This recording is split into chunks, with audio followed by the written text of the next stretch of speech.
What's up, everybody, and welcome back to another movie review. I'm Chase Lee, reviewing for DallasMovieScreenings.com, and the movie I want to take a look at right now is Unhinged. Now, this one comes from Solstice Studios, and I hope I pronounced this correctly, but directed by Derek Bort. Let me know down in the comments if I mispronounced that, because I am dumb sometimes, and I need to learn my place and learn how to pronounce things better. But this one stars Russell Crowe as an unstable man at an intersection. He has a confrontation with another car that kind of cuts him off, and the driver is a mother, and her son is in the back seat. Russell Crowe just kind of rolls down his window casually because it's like bumper-to-bumper traffic. He's just like, "Excuse me, ma'am, are you going to apologize for what you just did?" And she's like, "No, F you," and she drives off. And so he hunts her down the entire movie, just severe road rage. He is like a missile of destruction. Do not come across his path, you might die. And he just kind of mentally tortures and physically tortures this woman. It is a bonkers story. So, an even more bonkers performance. So, going into this, I never watched a trailer for it, but I love hearing the story behind this movie in terms of it being like, the first big movie back in theaters after the whole, COVID quarantine kind of era. We're still in that era, but, that was like the first one to like come out, and like Solstice Studios was really proud about it because I think this was their first one they were going to release. So kind of a good and bad scenario. Good that they're one of the few movies out there to play in theaters, but bad because limited markets. But they're still going to do it anyways because Russell Crowe, action film, there's got to be some draw to it. So there's got to be a crowd for this movie. So, but yeah, it got pushed back, but it's finally come out in theaters this Friday, August 21st. I got to see it a little early for you guys. Thank you, Solstice Studios and Allied Marketing, for allowing me to see it early and still allowing me to do this on YouTube and babble on about movies. Really much appreciated.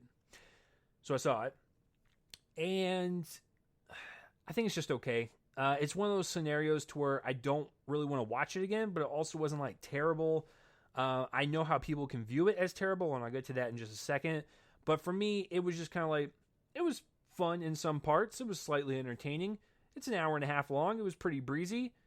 And then I moved on with my life. But it's not really memorable as soon as it's done. It's just kind of like an in-the-moment type of experience.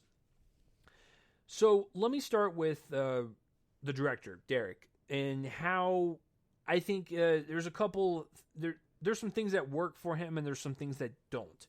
So some of the things that do work for him as a director, and really kind of seeing this play out, is that this is a pretty entertaining movie. It's well edited. The stunt work and the staging and choreographed like stunts, those are really awesome to see in this film. It feels claustrophobic. Given the fact that most of the car chases in this are like on 2-lane roads, like it feels really kind of closed in. But that's where like the suspense comes from, and that's where the heart pounding kind of sequences come in and really kind of keep you at the edge of your seat. It's a really kind of just terrifying and entertaining movie in that regard. So there's a lot of, well edited sequences. This thing fires like a bullet. It doesn't waste any time. So Derek knows that is the first and foremost thing for this story, is to make it as entertaining as possible. And I think he does just that. If you're looking something more of like, if you're looking for like a Fast and Furious situation, it's not that extreme, but there's some ridiculous stuff that happens in this, so it might teeter into that category, but the action, I think, is pretty solid nonetheless if you're just looking for that from that point of view. What I didn't really care about it, I think the most, is the way they portray Russell Crowe's character. It's not as bad as something like The Fanatic from last year with John Travolta. It gets there, but if it was kind of portrayed like that, I probably would have jumped on this movie way worse than I am right now. But very early on, they mention mental health, and they mention road rage, and how there's a lot of people that display anger out there that get caught on video, and you can definitely tell in some scenarios there's just something not right with this person. Like, there is a mental health issue, and that's not something to take lightly. If they never brought it up in this movie, I would have never brought this up in the review. But they bring it up early on as if like this is the main kind of thing that's driving Russell Crowe's character, and we should really get this man some help. But the the killings and the car chases are so outrageous. I don't want to say it pokes fun at people with mental health or like anger issues, because that's a real thing. I went to anger management as a kid. I know that's not something to mess around with. And so when you watch the actions of this character play out, it's super appalling. Like, it's really graphic. And if you look at it from, I guess, like a Michael Myers Halloween perspective, like, oh, it's just, it's meant to be pulpy, it's meant to be grindhouse-like, don't take this seriously, I probably would be with you in that camp. But if you're going to bring it up early on, then that kind of sets the footwork for your movie and your characters, and that's kind of like what you're saying. So I'm not saying like the filmmakers are bad people. I'm not saying like they meant to like target people with mental health issues or like anger issues and really kind of like poke fun at them. But if you're going to bring it up and you're going to have Russell Crowe be this way, it kind of looks like that. Not as bad as like The Fanatic, but you're towing a line a little bit. So that would be my only like gripe about it, is that if you're going to bring it up, kind of go into it and not make it as campy and pulpy as it is. So I don't know how you fix that. I just wanted to bring it up because if they never brought it up at all in the movie, I probably would have never touched upon it. But they do. And they do it through news clips. And that's how they introduce his character too, through news clips. So if you're just going to kind of like touch and go and just that's all you're going to do for that stuff, it doesn't, there's no place for it. So I get it for like his character background with like why I guess he's kind of doing this and like what set him off. But, given what happens in the opening credits, I think you could have done a little bit more with that if that's the route you wanted to go. Speaking of performances, my God, Russell Crowe is committed 1,000 billion gajillion %. This is probably the most unhinged I've ever seen him in a movie. I could be wrong, but this guy sells it. No matter what you think of this movie and this character, the guy is committed twofold. Like, he is convincing, he is terrifying, he really sells the threat and the evil that he is throughout this entire story. He is just, like I said, a bullet of destruction just going through these characters' lives, and he is unstoppable.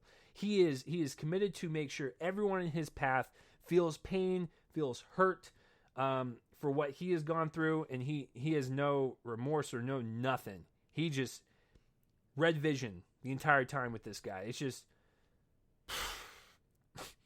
it's definitely memorable. I'll give him that. When it comes to the end of the year and like top 10 performances and stuff, like that one might be in there for all the wrong reasons, but it's in there. Yeah. So no matter what you think of the character and how it's being portrayed, I do think that Russell Crowe definitely, you can definitely tell he's in it. He's in it to win it. So it's something. If you want to watch it just for that performance and have like a drinking game or something with it, go for it, because it does have kind of the John Travolta, Bruce Willis, like $1 DVD in the Walmart bin type of movie and type of performance. So you might have fun with it. Everyone else is fine. Karen Pistorius, she plays the mother. She is a great, kind of character to follow throughout this journey. She just cannot take it anymore. So at some point she will snap, and just seeing her kind of just go crazy on Russell Crowe's character was very satisfying, because this guy was unhinged. So I'm trying not to make the pun, but it's just so easy. But yeah, she was a great mother to her son, played by Gabriel Bateman. He was really, really good in the movie. I'm not really fond of too many child actors, because I don't think they do mostly a good job. But for the script that he was given and kind of character and direction he was given for this film, I don't think it was terrible or anything. Jimmy Simpson pops up for a little bit. That's all I'll say. I always like that guy. But yeah, I think given how ridiculous this whole movie is, I think everyone is committed to the best of their ability. But you see this movie for Russell Crowe's performance. Let's keep it real. And like I said, it's an hour and a half long. It's pretty well edited. It doesn't waste any time. Because because I know people, when they watch movies like this, that's their fear. Like, why are we like talking about like this person's life? Let's get into the action. I think you'll be satisfied with it on that front. But yeah, for a movie with as thin of a plot as this one is, they utilize the 90 minutes pretty well for the most part. So yeah, take everything what I said with a grain of salt for what you will. If this is something that you want to see and you want to take that risk and go to a theater, go do just that. Go see Unhinged. It is, like I said, bonkers and crazy. So, so that's my review of Unhinged. I'm going to give it a C. It's kind of just whatever in my book, and I already forgot about it. So, let me know down below what you thought of Unhinged, if you really liked it, if you really hated it. What did you think of the whole kind of mental health angle that they were playing on in the beginning, kind of how Russell Crowe turned out? Let me know all that down below. I read all the comments, even if I don't reply to all of them. So that will do it for this review. If you are watching this on YouTube, please subscribe to my YouTube channel so you can get up-to-dates whenever I review anything. If you're more of a podcast person, you want these in audio form, you can do just that on the Reel Me In: The Movie podcast feed. I'm on Anchor, Castbox, Spotify. I'm all over the place if audio reviews are more your style. So that will do it for this review, guys. I'm Chase Lee for DallasMovieScreenings.com, and tune in next time for whatever I review next. I will see you guys later.